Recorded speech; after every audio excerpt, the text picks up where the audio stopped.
those lines, and it does make you think, you know, when you're just popping out to the corner shop and you think, oh, I'll just buy a chocolate bar for 50p, and you know what difference that amount of money could actually make in a country like Sudan or like the Democratic Republic of Congo where we work. So not to say you shouldn't go out and buy your beer or your chocolate bar, but maybe just one less a week, and then you know you can help us to try and save some lives, which is what we try and do on a daily basis. So I hope that's helped people to understand a little bit about where we get our money from and why it's important. I know I do tend to ramble a little bit, so I hope it's been not too much of a painful experience watching this video for the last 10 minutes or so. I think the final thing to say is please do support DPR Jones's effort. I think even before this show had started, he'd raised about $15,000, which is remarkable. And I think it's a testament as well to the communities that follow him, so the communities he's got on YouTube, and you know just how generous you guys are. And so I should say thank you straight away for that as well.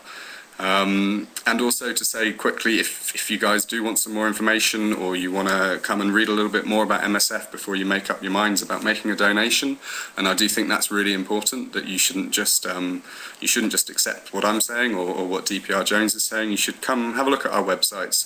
There's one for most countries where we've got offices, or we've got the international site at www.msf.org.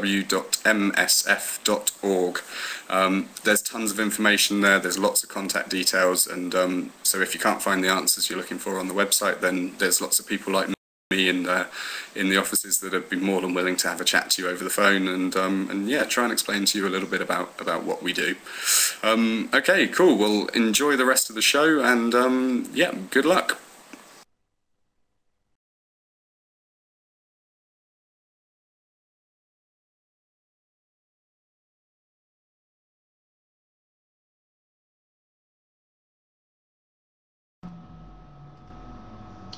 Sorry, there's always a slight delay there. I've got to switch the microphones over and the like. I said at the very beginning of this show that there were an enormous amount of people that had helped behind the scenes, and I'm not going to be in a position to mention all of them, but I did say that I would mention some of them during the course of the programme. The first person I wish to thank publicly is YouTube user DM Crispin. She has been responsible solely for setting up the eBay channel, and without her help, I mean, I wouldn't know where to start. So can we have a massive thumbs up please for DM Crispin for setting up the channel, the eBay channel, and what I suspect we will try and do is, as I said before, to try and keep that open. If you are not able to donate financially, but you want to try and put something forward, then please send a PM to her YouTube channel, DM Crispin. If you want to put a link up, please do so, someone, and we'll keep that open, you know, for as long as we get people donating things and people prepared to pay for them. So that is my first massive thank you, DM Crispin. I'm incredibly grateful. Thank you very much for all the efforts and the work that you've done in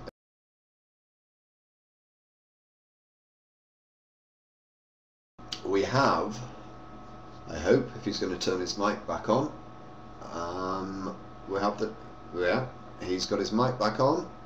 We have the next co-host, which is the wonderful, delightful, I don't know how best to describe him actually. Oh fuck it, it's Theta Omega.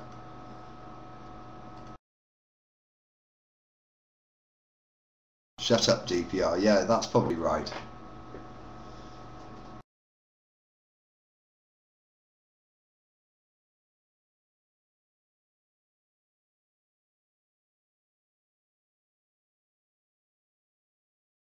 start. Rice, yes, I will do. Oh crap, I still got that turned on. Just before we... Oh shit, Right. sorry, that's my fault. Hold on. Hmm? No, that's all my fault. No, I've got to mute you. sorry, no, my Just before we go any further, Rice, you want a very quick co-host? I'll do that yeah, sure, go ahead. As soon as we've finished with Theta. No, okay. If that's all right. Righto. Anyway, can everyone hear Theta? Can everyone hear me? Oh, people can hear me. There we go. Wonderful. Thank you very much for coming along and co-hosting and giving your time. Thank you also very much for your generous contribution of the gun. Would you like to explain to people why that was actually quite an enormous sacrifice for you? Well, in not particular, really. What I'm getting at is your the society you're a member of at university. Do you want to tell people about that? Yeah, well, sort of an explanation as to exactly why I have this is because I'm a member of a society at my university called Assassins, which then the Assassin Society is effectively we run every term a game which takes place across the city or across the university, where each member of the society is given 3 other members as targets, and the point is that each member of each player of the game has to track down and kill each of their targets, and they also have 3 other people tracking them down as well. So it's pretty, and the basically if you're killed by a certain number of safe methods, for example, you've got Nerf guns, water pistols, stuff like fake paper knives and things.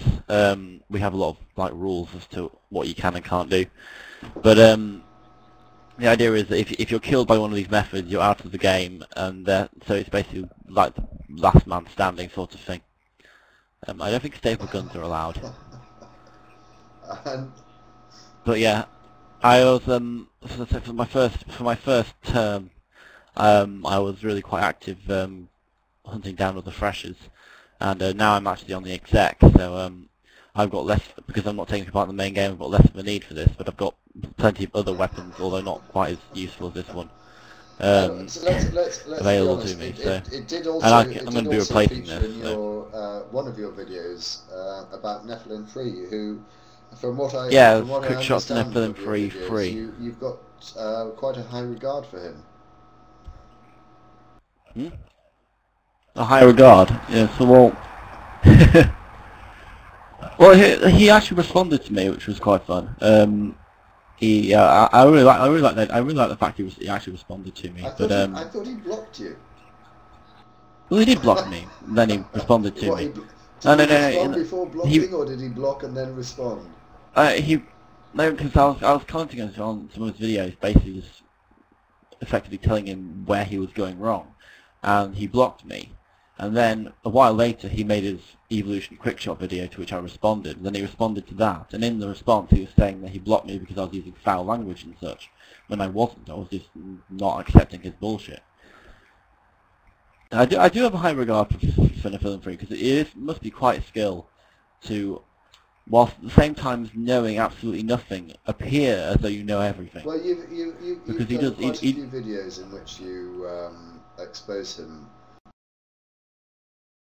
I suppose. I don't want really to allow the program to descend into such down into descend into an attack on Nephilim Free, but he's such an easy target, isn't he? Mm-hmm. But yeah,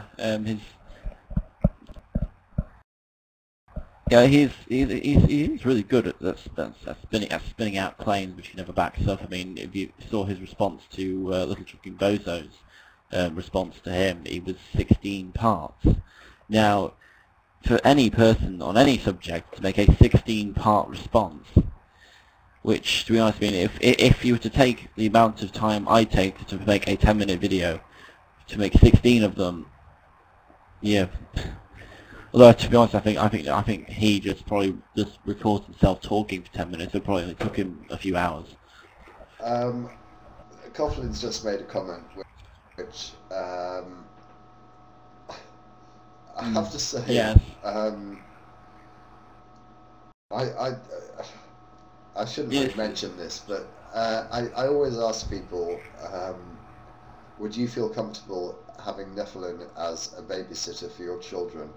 And I'm afraid the answer tends to be rather negative. But let's not take a vote on it. I notice also as the comments go through, Hayden, I don't know whether you're getting